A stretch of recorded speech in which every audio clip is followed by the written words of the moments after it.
No nosso estudo de O Livro dos Médiuns, adentramos agora ao terceiro capítulo que trata a respeito da mediunidade sobre o método.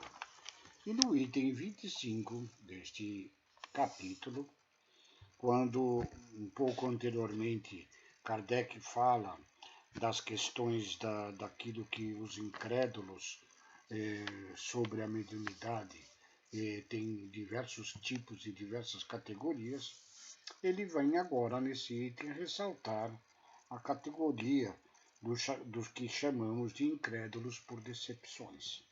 E aí esse item nos diz o seguinte: não podemos omitir uma categoria que chamaríamos a dos incrédulos por decepções. Compreende as pessoas que passaram de uma confiança exagerada à incredulidade porque experimentaram decepções. Então, ficam desencorajadas. Tudo abandonam, tudo rejeitam. Estão na situação daqueles que negariam a boa-fé porque foram enganados. É ainda o resultado de um estudo incompleto do espiritismo e da falta de experiência.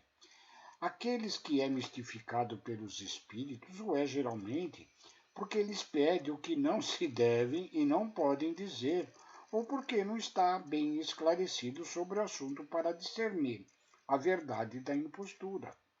Muitos, aliás, não veem no espiritismo senão um novo meio de adivinhação. Imaginam que os espíritos foram feitos para ler a boa sorte. Ora, os espíritos levianos e zombeteiros não deixam de se divertir às suas custas.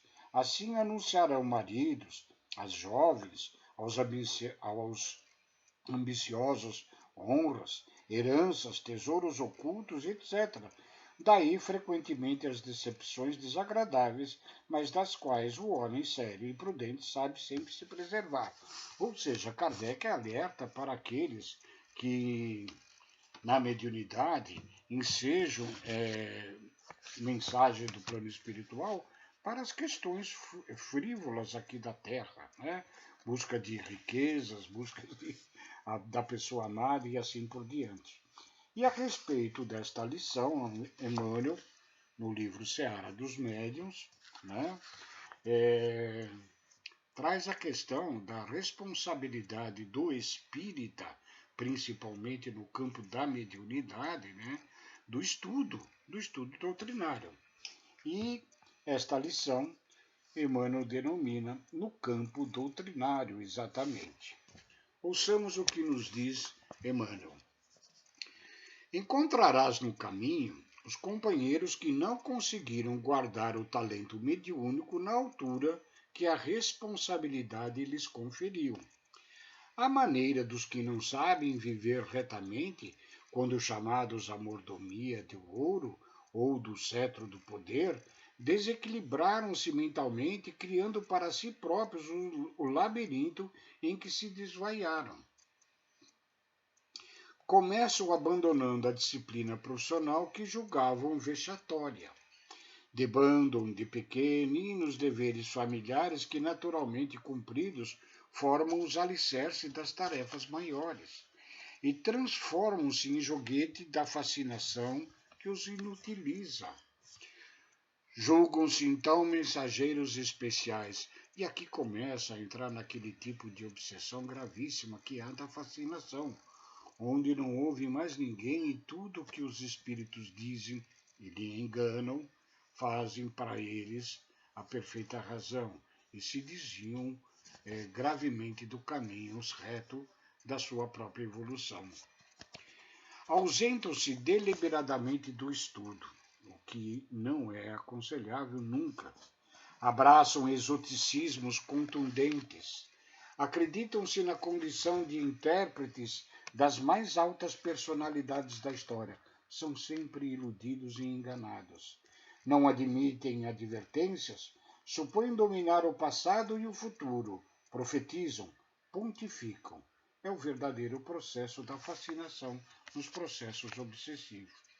Mas, detendo exagerada conceituação de si mesmo, não percebe que se fazem marginais, cristalizados em longos processos obsessivos, aos quais atraem amigos invigilantes para deslumbrá-los, a princípio, e arrojá-los depois à desilusão. Em verdade, continua Emmanuel, não podemos evitar que irmãos nossos se prendam a semelhantes situações perigosas e lastimáveis. Se outras formações religiosas vivem juguladas pela autoridade terrestre que lhes frena os impulsos, encontramos na doutrina espírita o pensamento claro e espontâneo da fé viva, favorecendo sementeiras e searas preciosas do livre-arbítrio. Diante, pois, dos amigos que não souberam situar os compromissos medianímicos em lugar justo, observemos quão duro será para nós desertar do serviço constante no burilamento interior, na nossa reforma íntima, aprendendo ao mesmo tempo nos desajustes que mostram tudo aquilo que nos cabe evitar. Em seguida, se possível, ajudemo-los com a palavra evangélica. Entretanto, se essa medida não pode ser posta em prática, à face das circunstâncias que nos obrigam a emudecer, lembremos-nos de que é nossa obrigação trabalhar sempre mais na expansão de nossos princípios, para que se faça luz nos corações e nas consciências.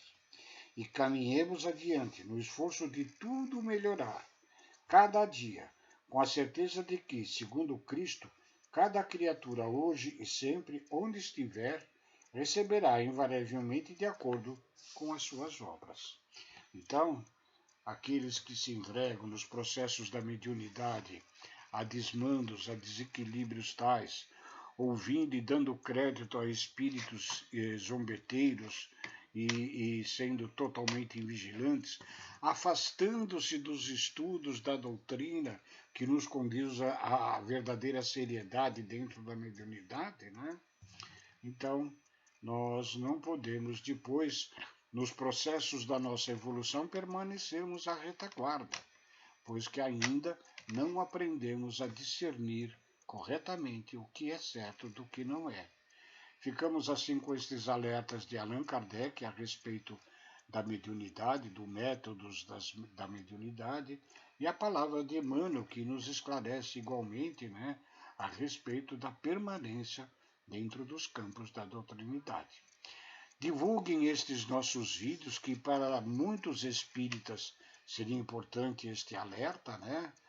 Divulgando que estes vídeos possam ser encaminhados aos seus amigos, seus familiares, para sanar dúvidas. E se algum ainda permanecer em dúvida a respeito de alguma questão, entre em contato conosco no campo dos comentários e atenderemos de bom grado a quem quer que seja. Muito obrigado, fique com Deus e um beijo a todos.